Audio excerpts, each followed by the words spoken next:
শিক্ষকটি যে মহিলাকে ধাক্কা দিয়ে ফেলে দিল, স্বপ্নেও ভাবতে পারেনি যে তিনি কোনো সাধারণ মহিলা নয়, বরং তিনি এই জেলার ডিএম বর্ণালী। আজ বর্ণালী নিজের জেলার সরকারি স্কুলগুলোর আসল অবস্থা দেখতে ছদ্মবেশে বেরিয়েছিলেন। বর্ণালীর কাছে বেশ কিছুদিন ধরেই অভিযোগ আসছিল যে সরকারি স্কুলগুলোতে মিড ডে মিলের টাকায় ব্যাপক কারচুপি হচ্ছে। বাচ্চারা পর্যাপ্ত খাবার পাচ্ছে না, থালার বদলে পুরনো খবরের কাগজ বা খাতার ছেঁড়া পাতায় খেতে দেওয়া হচ্ছে। তাই বর্ণালী সশরীরে নিজেই গিয়ে সত্যতা যাচাই করবেন। তিনি খুব সাধারণ শাড়ি পরে বেরিয়ে পড়েন তার বুলেট বাইক নিয়ে। সঙ্গে একটি ছোট বাচ্চাকে নিয়ে স্কুলে পৌঁছালেন। নিজেকে একজন গরিব মা হিসেবে পরিচয় দিয়ে বললেন, স্যার, আমার বাচ্চার ভর্তির করানোর জন্য এসেছি। হেডমাস্টার তাকে দেখেই তাচ্ছিল্যের হাসি হেসে বললেন, ওহে, ভিক্ষুক ছেলে মা ভর্তি করাবে? টাকা এনেছ? 2000 টাকা ছাড়া এখানে কোনো ভর্তি হবে না। বর্ণালী শান্ত গলায় জানতে চাইলেন, স্যার, সরকার তো প্রতিটি স্কুলে ভর্তির জন্য এত টাকা বরাদ্দ করা হয়নি, আর প্রতিটি শিশুর জন্য পুষ্টিকর খাবারের ব্যবস্থা করে। তাহলে বাচ্চারা কেন অভুক্ত থাকে? কেন শিক্ষকরা ঠিকমতো ক্লাস নেন না? হেডমাস্টার রেগে গিয়ে চিৎকার করে উঠলেন, তুই আমাদের শেখাবি? বেশি চেঁচামেচি করলে পুলিশ ডেকে ধরিয়ে দেব। চল, যা এখান থেকে।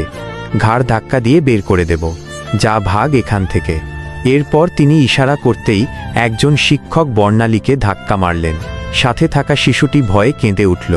বর্ণালীর চোখে জল এলো, কিন্তু তিনি রাগ সংবরণ করে চুপচাপ পকেট থেকে ফোন বের করে একটি মেসেজ পাঠালেন।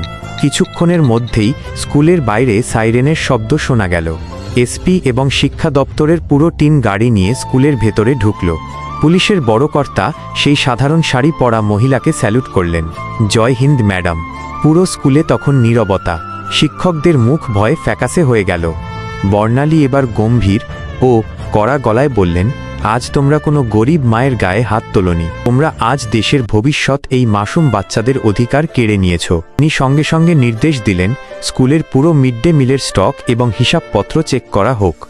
হেডমাস্টার এবং জড়িত শিক্ষকদের বিরুদ্ধে দুর্নীতি, তহবিল তছরূপ, শিশুদের দিয়ে জোর করে কাজ করানো এবং মারধরের অভিযোগে মামলা দায়ের করার নির্দেশ দিলেন। বললেন, এদের সাসপেন্ড করো এবং ক্রিমিনাল কেস চালু করো। মাত্র কয়েক মিনিটের মধ্যেই হেডমাস্টার এবং দুজন শিক্ষকের হাতে হাতকড়া পরানো হলো। বন্ধুরা, আপনারা কি মনে করেন না যে প্রতিটি সরকারি স্কুলে এমন কঠোর তদন্ত হওয়া উচিত যাতে আমাদের শিশুরা প্রকৃত শিক্ষা পায় আর ক্ষুধায় কষ্ট না পায়? যদি একমত হন তবে ভিডিওটি শেয়ার করুন, কমেন্টে লিখুন জয় হিন্দ এবং শিক্ষা বাঁচাও। আর এমন সৎ অফিসারদের সমর্থন জানাতে লাইক করতে ভুলবেন না। ধন্যবাদ।